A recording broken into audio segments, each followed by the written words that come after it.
नमो अरिहन्ताणं नमो सिद्धाणं नमो आयनीयाणं नमो वज्रायाणं नमो लोये सर्वसहुणं। पंच परमेष्टि भगवान की जय। सहस्र नायक श्री महावीर भगवान की जय। ग्रंथ रचनाकार सिद्धांत चक्रवर्ती आचार्य श्री नेमिचंद्र महाराज की जय। परम पूज्य आचार्य गुरुवर श्री निर्भय सागर जी महाराज की जय। परम मांगलिक ग्रंथ गौमटसार जीव कांड की जय। सिद्धम शुद्धम पड़मिया जिडेंद वर्णेमि चंदमकलंकम गुणरयण भूषणोदयं जीवस्य परोवणं दोछम। हम परम मांगलिक ग्रंथ गौमटसार जीव कांड पढ़ रहे हैं। उसमें अब तक 37 गाथाएं हो चुकी हैं। जिसमें अगली हमने कल प्रमत्त विरत गुणस्थान के बारे में पढ़ा था। उसमें प्रमाद क्या होती है, प्रमाद के भेद कितने होती हैं और उन भेदों के भी भंग कितनी होती हैं, यहाँ उपभेद कह लो, भंग कितनी होती हैं वो हमने जाना। और उन भंगों में निकालने के लिए, उन भंगों की संख्या निकालने के लिए एक विधि थी, प्रस्तार एक विधि से निकाला था। तो एक विधि तो हमने कल बता दी। आज आचार्य महाराज 38 नंबर की गाथा में दूसरी विधि के बारे में कह रहे हैं कि दूसरी विधि से कैसे प्रमाद की जो संख्या है उसको निकालेंगे। तो देखेंगे, ऋखित्तो विधिये मित्तं परमं तस्सुवरि विनियमेकेकं पिंडम पड़ियडिख्यो एवं सवत्थकायब्बो। विस्तार करते हैं। ऋखित्तो विधिये मित्तं, ऋखित्तो मतलब निक्षेपण करो। किसका? विधिये मित्तं। विधिये मित्तं मतलब दूसरे प्रमाद पिंड मात्र का, यानी दूसरे प्रमाद पिंड है उतनी जगह पर क्या करना है? पणमम, पहले प्रमाद पिंड को रखो।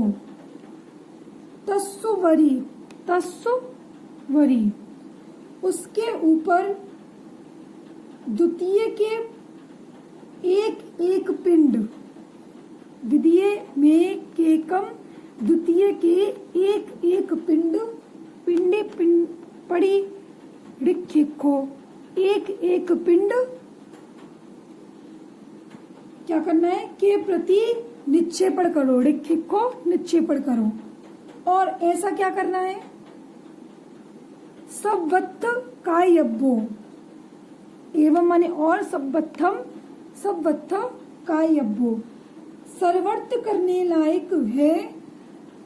सवत्थ मतलब सर्वत्र करने लायक है, यानी एक बार करने के बाद दूसरी बार करना और दूसरी बार करना, दूसरी बार करने के बाद फिर से उसे रिपीट करना। ऐसा कब तक रिपीट करते जाना?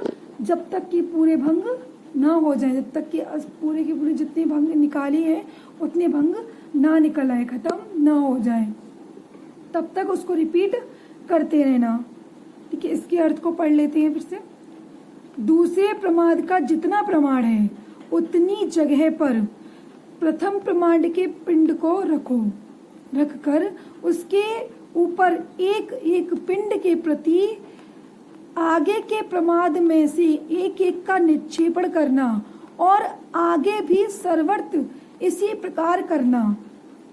ठीक है, ये यहाँ तक क्लियर हो गया होगा अर्थ तो, लेकिन ये समझ में नहीं आया होगा कि क्या कह रहे हैं।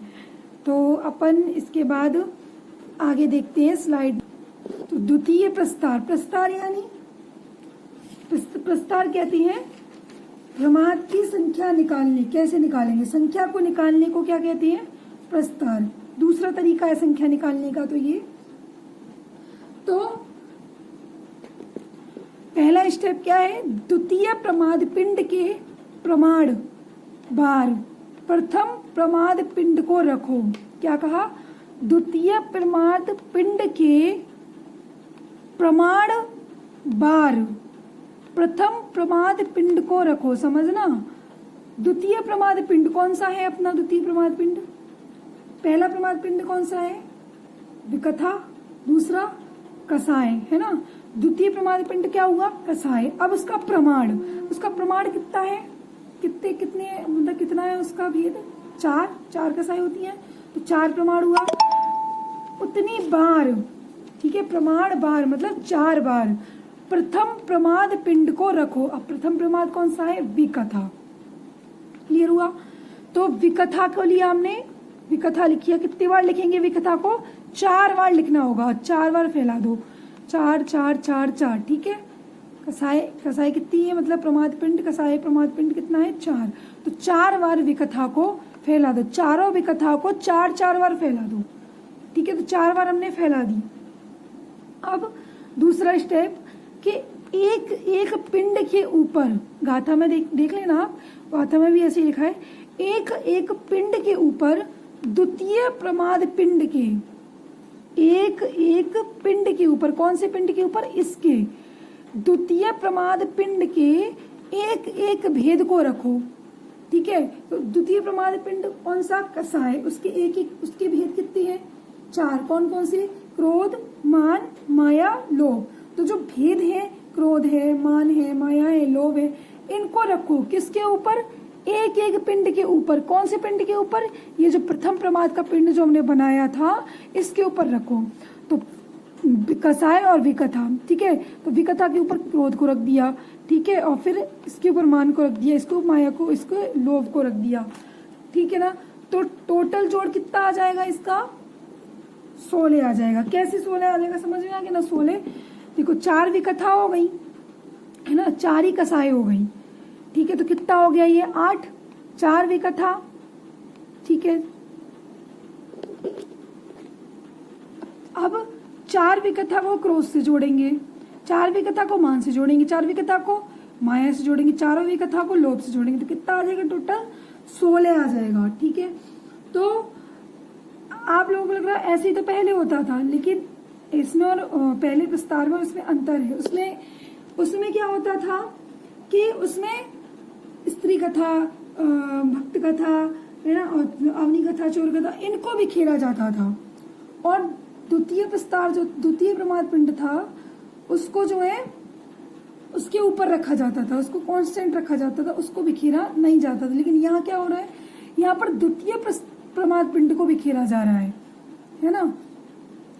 तो अब जो है यहाँ पे जो है ये जो है कांस्टेंट रहेगा। कसाय का जो मैटर है ये कोई क्या रहेगा? कांस्टेंट रहेगा। तो अब इसको बोलेंगे कैसे बोलेंगे? स्त्री कथा आलापी विकथा, पहली विकथा से लेंगे। स्त्री विकथा आलापी क्रोधी, स्त्री विकथा आलापी मानी। अब इसी क्रोध से ही लेते हैं। स्त्री विकथा आलापी क्रोधी। दूसरी कौन सी हुई?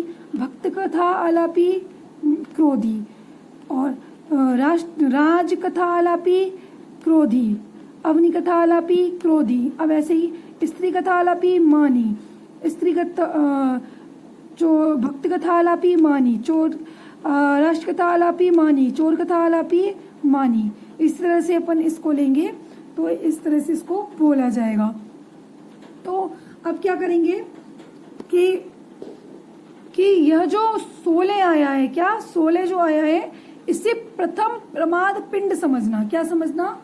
प्रथम प्रमाद पिंड समझना। प्रथम प्रमाद पिंड अपना कौन सा है? 16, ठीक है।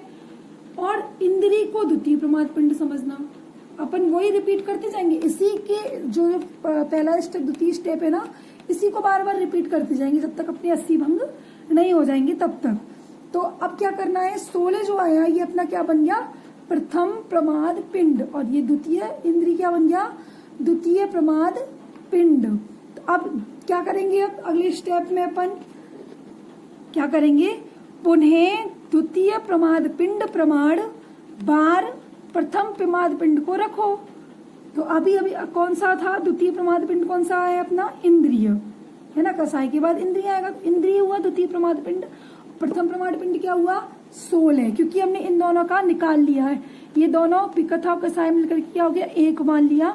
तो अब ये क्या बन गया? ये प्रथम प्रमाद पिंड मतलब 16 संख्या को अपन कितनी बार रखेंगे? अब इंद्री की जो संख्या है, इंद्रिय प्रमाण पिंड की जो संख्या है उतनी बार। तो इंद्रिय प्रमाण पिंड की संख्या कितनी है? 5।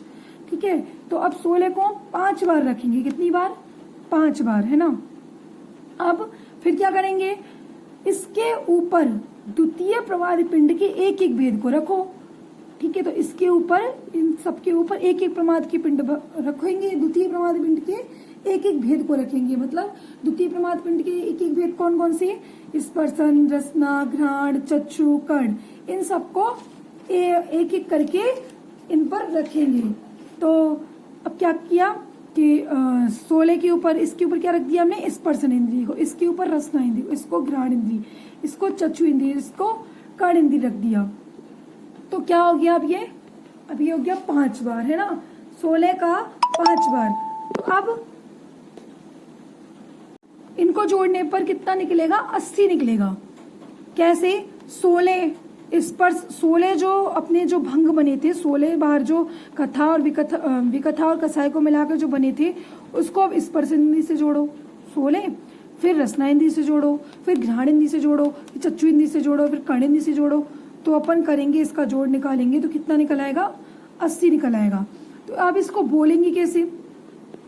कैसे बोलेंगे? तो स्त्री कथा आलापी क्रोधी स्पर्शन इंद्री रत, है ना। भक्त कथा आलापी क्रोधी स्पर्शन इंद्री रत, राष्ट्र कथा आलापी क्रोधी स्पर्शन इंद्री रत, फिर अवनी कथा आलापी क्रोधी स्पर्शन इंद्री रत, फिर उसके बाद स्त्री कथा आलापी मानी स्पर्शन इंद्री रत, भक्त कथा आलापी मानी स्पर्शन इंद्री रत, भक्त राष्ट्र कथा आलापी स्पर्शन राष्ट्र कथा आलापी मानी स्पर्शन इंद्री रत, अवनी कथा आलापी मानी स्पर्शन इंद्री रत। उसके बाद क्या बोलेंगे कि स्त्री कथा आलापी मायावी स्पर्शन इंद्री रत, भक्त कथा आलापी मायावी स्त्री स्पर्शन इंद्री रत, फिर राष्ट्र कथा आलापी मायावी स्पर्शन इंद्री रत, फिर अवनी कथा आलापी मानी स्पर्शन इंद्री रत। इसी तरह से स्पर्शन इंद्री आलापी लोभी स्पर्शन इंद्री रत, स्पर्शन इंद्रिय स्त्री कथा आलापी लोभी, भक्त कथा आलापी लोभी स्पर्शन इंद्री रत, फिर राष्ट्र कथा आलापी लोभी स्पर्शन इंद्री रत, फिर अवनी कथा आलापी लोभी स्पर्शन इंद्री रत। इस तरह से कितने भेद बन गई है? 16। और ये हमें स्पर्शन इंद्री के लिए इस तरह से रसना इंद्री के लेंगे, ऐसे घ्राण के बनाएंगे, ऐसे चक्षु के, ऐसे कर्ण के, इस तरह से अपन बोलेंगे और बनाएंगे। ठीक है, वो इस तरह से वही बताया था तो बन गया। तो पहला भंग कैसा बना? स्त्री कथा आलापी क्रोधी स्पर्शन इंद्री के वशीभूत या इंद्री रत, स्पर्शन इंद्री रत बोलो या स्पर्शन इंद्री वशीभूत निद्रालु और स्नेहवान। निद्रालु स्नेहवान तो कांस्टेंट रहेंगे, वो तो लगी जाएंगे ऐसे कैसे ही, है ना। तो निद्रालु और स्नेहवान। भक्त कथा आलापी क्रोधी स्पर्शन इंद्री वशीभूत या स्पर्शन इंद्री रत निद्रालु स्नेहवान, फिर राज कथा आलापी क्रोधी स्पर्शन इंद्री वशीभूत निद्रालु स्नेहवान, है ना। अब अवनी कथा आलापी क्रोधी स्पर्शन इंद्री वशीभूत या स्पर्शन इंद्री रत निद्रालु स्नेहवान, फिर उसके बाद स्त्री कथा आलापी मानी स्पर्शन इंद्री वशीभूत निद्रालु स्नेहवान। इस तरह से 80 भंग बन जाएंगे। आप लोग बनाना, मैं समझती हूँ आप लोगों को ये क्लियर हुआ होगा। तो अभी इतना ही, है ना, समझ में आ गया होगा आप लोगों के। आज इतना ही, और अगर ना समझ में आए तो आप मैसेज करके मुझे या कॉल करके आप मुझसे पूछ सकती हैं। ठीक है, तो अब तब तक के लिए जय जिनेंद्र। कल करेंगे अब अगली गाथा 39 नंबर की, और जिनवाड़ी स्तुति करते हैं। जावाड़ी के ज्ञान से सूझे लोकालोक, सोवाड़ी मस्तक नमो सदा देत हूँ धोख। सभी नौ